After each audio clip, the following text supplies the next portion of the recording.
fait, je suis venu le printemps, l'hiver, avant l'exposition, pour visiter la grotte. Et ce qui m'a surpris, c'est l'immensité, l'espace de la grotte, et puis la noirceur aussi. Donc, évidemment, je pense que l'idée naturelle, ça aurait été de présenter un géant, parce que c'est ce que je faisais à cette époque. Je travaillais sur la figure du géant, donc quelque chose de gigantesque. Mais je trouvais que ce serait beaucoup plus fort, au contraire, de faire travailler sur des figures de taille normale, de taille humaine, puis de les présenter dans l'espace, à l'intérieur de l'espace pour donner un sentiment de vertige, c'est-à-dire de voir une figure de taille humaine sur le haut d'un rocher.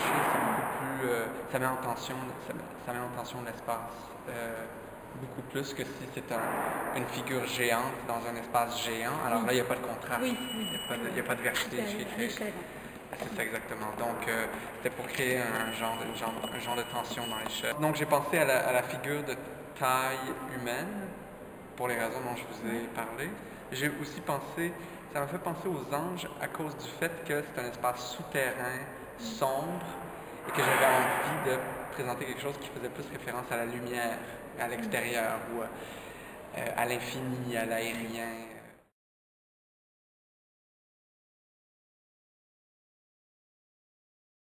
Moi, je ne le pensais pas dans cette manière. Moi, je le pensais vraiment...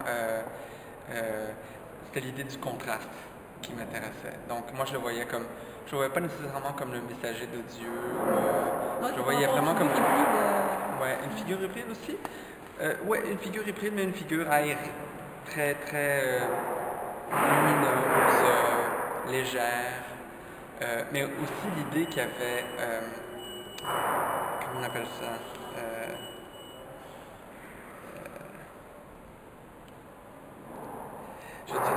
Ouais, la figure de l'ange vient pas nécessairement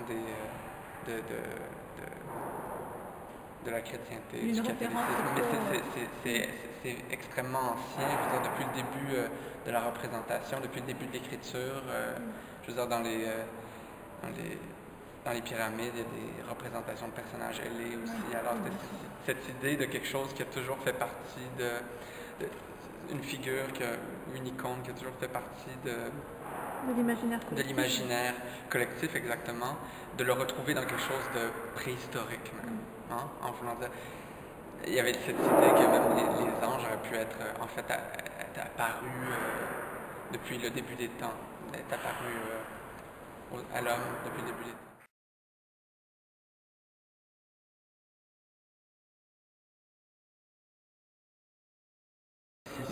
C'est drôle parce que je connaissais plus ou moins l'histoire, on en avait parlé un petit peu, alors j'avais été briefé un petit peu, mais c'est pendant que j'installais les anges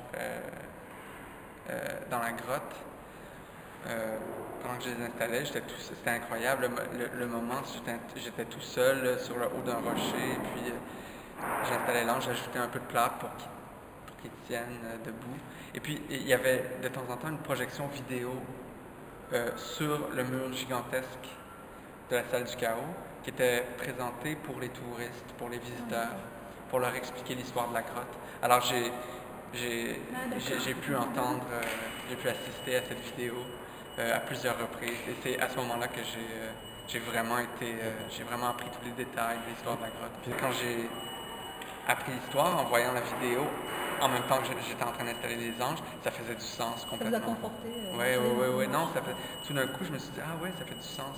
Non, mais mon idée, l'idée de départ, l'idée de faire une série d'anges comme ça, c'était très, très intuitif.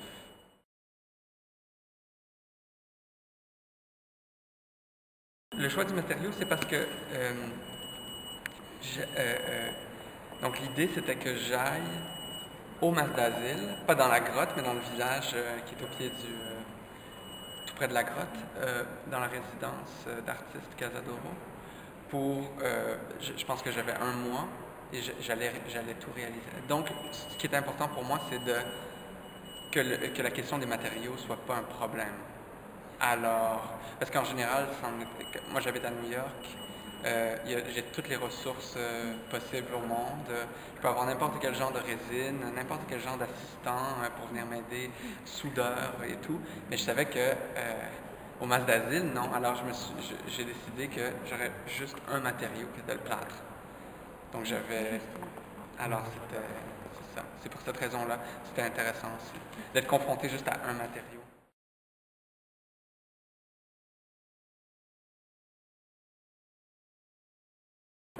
C'est très important pour moi de, que le passage de la grotte où les anges étaient nés, sont nés d'une certaine manière, à l'espace muséal.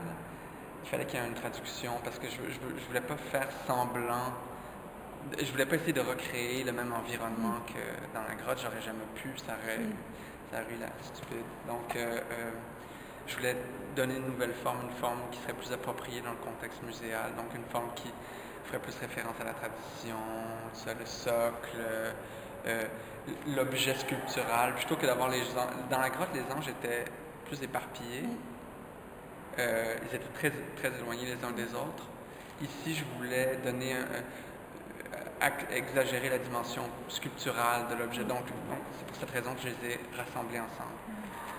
Aussi, si j'ai décidé de les placer de cette manière, c'est-à-dire en ronde, ils font tous face l'un à l'autre, c'est que dans la grotte, ils étaient tous très éloignés les uns des autres, mais ils faisaient tous face à un centre imaginaire de la salle du chaos. La salle du chaos est assez chaotique, on ne peut pas vraiment déterminer de centre, mais j'ai essayé d'en définir un en positionnant, en orientant ces figures, que ces figures les figures des anges dans la salle du chaos allaient être capables de définir un centre imaginaire.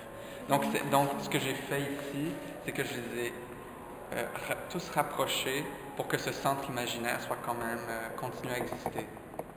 Alors, c'est important pour moi de traduire l'objet, de transformer l'objet pour qu'il fasse plus de sens dans le contexte muséal, mais en même temps, je voulais garder la mémoire de la logique de l'espace de la grotte. Une des raisons pour lesquelles j'ai choisi de faire des anges, c'est que la salle du chaos, son immensité me faisait beaucoup penser à... Je trouvais qu'elle avait quelque chose de sacré, presque, parce qu'il y avait quelque chose de très cathédral, comme être à l'intérieur d'une cathédrale, un espace gigantesque. Donc c'est une des raisons pour lesquelles j'ai décidé de faire des anges. Mais c'est drôle parce qu'ici aussi, ça fait... surtout de le placer au milieu de l'espace, avec un plafond si élevé, ça lui donne un genre d'effet sacré.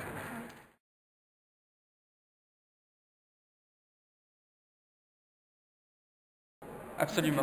Et dans la grotte du Mas d'Asile, il y a plusieurs espaces. Il y a la salle du chaos, comme on l'a dit, mais il y a aussi un petit espace qui s'appelle... je pense qu'il faut prendre un petit tunnel, il faut marcher à quatre pattes dans un petit tunnel, et puis il y a la galerie. Ah non, c'est fermé au public en fait. Ah oui, c'est là où il y a des... Oui, et c'est la représentation d'un visage humain. Cet espace-là s'appelle la galerie du masque. D'accord. Et ça m'a beaucoup inspiré en fait dans mon travail, donc j'aimerais bien l'appeler la galerie du masque. Oui, mais je ne suis pas sûr encore.